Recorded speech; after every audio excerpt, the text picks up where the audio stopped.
السلام عليكم ورحمة الله تعالى وبركاته. مرحبا بكم حبيباتي في قناة لمستي الذهبية. ان شاء الله هذا الفيديو تلقاكم كاملين مهنيين. حبيباتي اليوم جيتكم بوصفتين طبيعيتين لتفتيح وتوحيد لون البشرة، وايضا ضد التجاعيد، وايضا مرطبة للبشرة بزاف يا البنات. هاد الوصفتين هادو المكون الاساسي تاعهم هو الارز. معروف على الارز انه سر جمال الاسيويات. نتمنى انكم الوصفتين هادو يعجبوكم. الوصفة الاولى هي عبارة عن سيروم ليلي يستعمل في الليل، والوصفة الثانية اللي هي كريم يومي. جربوهم يا البنات وردوا عليا بالخبر. والآن نجوزوا إلى المقادير وطريقة التحضير. حبيباتي راح نستعملوا اول حاجه ونحضروا السيروم الليلي. السيروم هذا نستعملوه في الليل يا البنات، ونحطوه على البشره نظيفه ونخليوه ليله كامله، يعني حتى نفيقوا الصباح باش نغسلوه بالصابون الغسول العادي تاعنا. المهم انا هنايا حطيت ربع كوب من الارز الابيض العادي، وحطيت عليه كوب ونصف من الماء. طابولي حتى رجعوا كما هكذا، حتى طيبت الارز مليح والماء تاعو عقد كما راكم تشوفوا كما هكذا. فانا هنايا راح نحط الارز نتاعي، نحط 4 ملاعق في الخلاط الكهربائي. كما نعرفوا يا البنات انه الارز بزاف مليح للبشره لتفتيح البشره، ينحي لنا هذوك البقع اللي يخليوهم لنا الحبوب. 4 ملاعق راح نضربهم في الخلاط الكهربائي مليح حتى نتحصل على كريم الارز، ونرجع معكم باذن الله.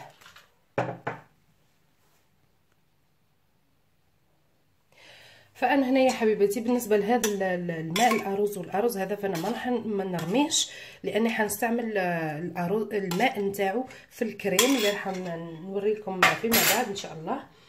انا هنا عندي هذا الكريم تاع الارز هذا، شوفوا لازم ترحيوه كيما هكذا حتى يرجع رطب بهذه الطريقه هذه. راح نضيفه على في الغيسيبيون تاعي بهذه الطريقه. راح نضيف له ملعقتين من ماء الورد، نخلطه مليح.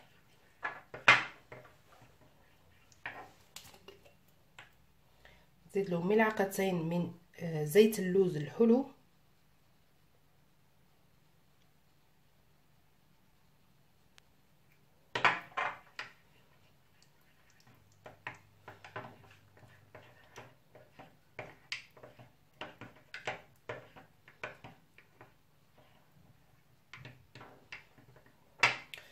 نزيد له 4 ملاعق من الجليسيرين هذه راهي متواجده يا البنات، غير تشريوها من عند الفارماسي. نزيد له 4 ملاعق.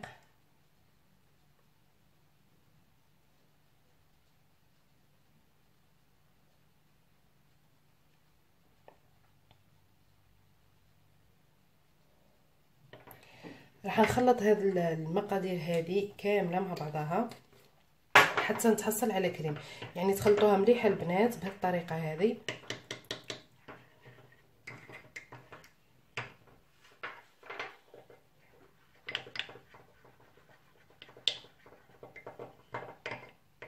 كما راكم تشوفوا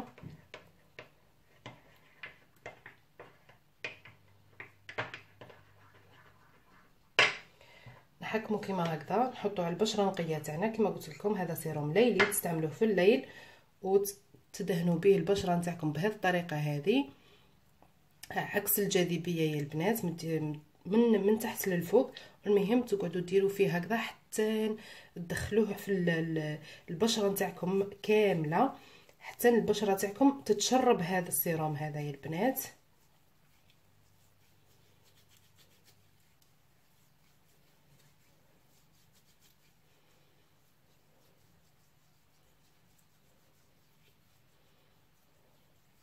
تقدروا هذا الكريم هذا تقدروا حتى تستعملوه على اليدين، ديروه في البشره، ديروه في العنق ايضا.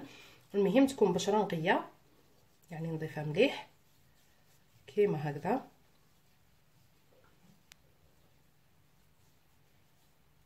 حتى تتشربوا كامل البشره نتاعنا.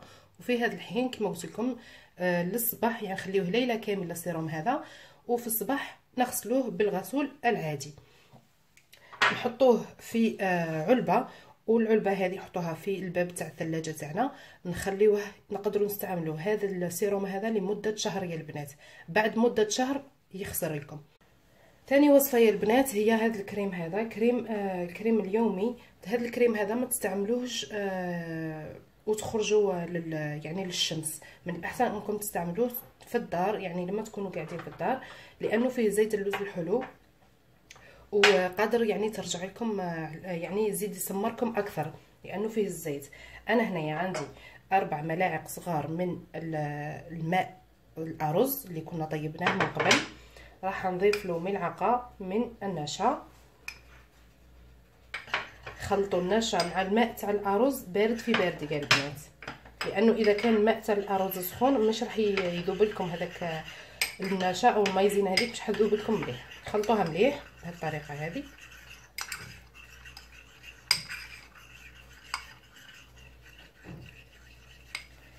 حتى نذوبوا هذوك الحبيبات تاع النشا كاملين في هذا الماء تاع الارز. الكريم هذا رائع يا البنات، ديروه استعملوه في الوجه، في الرقبه، حتى على اليدين. انت مدايره ديري على كل شيء، ديري على الرقبه واليدين والوجه. هذا يعطيكم نتيجه رائعه، يعني هايل بزاف.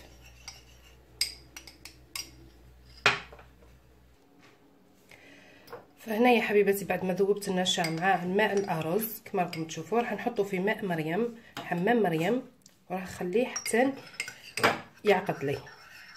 هنبقى نخلط فيه بهذه الطريقه هذه حتى يعقد لي ويرجع لي مثل الكريم. هنا يا البنات بعد ما نتحصلوا على هذا الكريم هذا، شوفوا ماء الارز و يعني النشا، راح نتحصلوا على الكريمه هذه. بقاو برك بحذاها، ما تديلكمش وقت بزاف. المهم حتى نتحصلوا على هذه الكريمه هذه.